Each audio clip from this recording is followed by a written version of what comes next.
Si on prend la carte de l'Europe, on voit que les renouées, alors bon, les trois, hein, avec le complexe Bohémica, envahissent à peu près toute l'Europe, sauf vraiment le sud des pays du sud. Pourtant, sur la liste des espèces exotiques envahissantes préoccupantes pour l'Union européenne, qui a été éditée en 2016, eh bien, les renouées asiatiques ne figurent pas.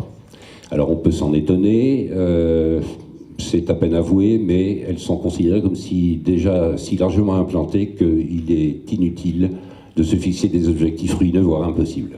Alors une première question, ne rien faire, elle a déjà été évoquée, ou tenter d'éliminer, ou au mieux, de gérer.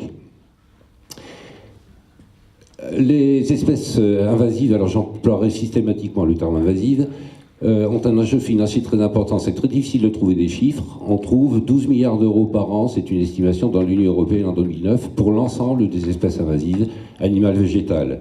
On trouve 38 millions d'euros par an en France, et on trouve pour la renouée du Japon, pour des campagnes d'arrachage et d'entretien des berges, 32 millions en 2003. C'est pratiquement l'équivalent de ce qui est consacré en France à l'ensemble des espèces invasives. Des impacts au niveau paysager, avec une homogénéisation et une banalisation des paysages. Un impact écologique évident, et bon, il en a déjà été question, ça c'est un massif de renouée qui a été fauché à l'automne, hein, c'est en hiver, au printemps, fin début du printemps, il n'y a rien, absolument rien sur le sol.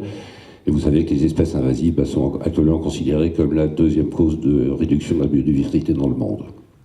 Un impact écologique encore quand elles s'installent en bord d'eau, avec érosion des berges, il en a été question aussi, possibilité d'embâcle et donc de crues. Impact économique quand les infrastructures sont touchées, les voies SNCF, les routes, les parkings, avec ici au niveau des routes un enjeu sécuritaire, hein, puisqu'il est bien évident que si vous avez un rideau de 2 mètres, 2 mètres 50 de renouée sur l'accotement, la visibilité en est fortement affectée. Un impact économique aussi quand elle pousse près de bâtiments, avec un impact sur les fondations ou même sur percement de terrasses, comme ça vous voyez que c'est tout de même très vigoureux. Un impact économique encore dans les cultures, on en parle moins, mais ça existe, entraînant évidemment des pertes de rendement, hein, et puis une dissémination évidente. On a l'impression que là on pourrait suivre pratiquement le chemin de la charrue dans ce chaume, et qui a entraîné des fragments de rhizomes. Alors comment lutter et comment gérer contre une plante qui peut produire 3 tonnes par hectare et par an de tiges et de feuilles et 16 tonnes par hectare et par an de rhizomes? Alors ce sont des chiffres qui veulent dire ce qu'ils veulent dire, hein. Ça dépend évidemment sans doute des espèces et des habitats.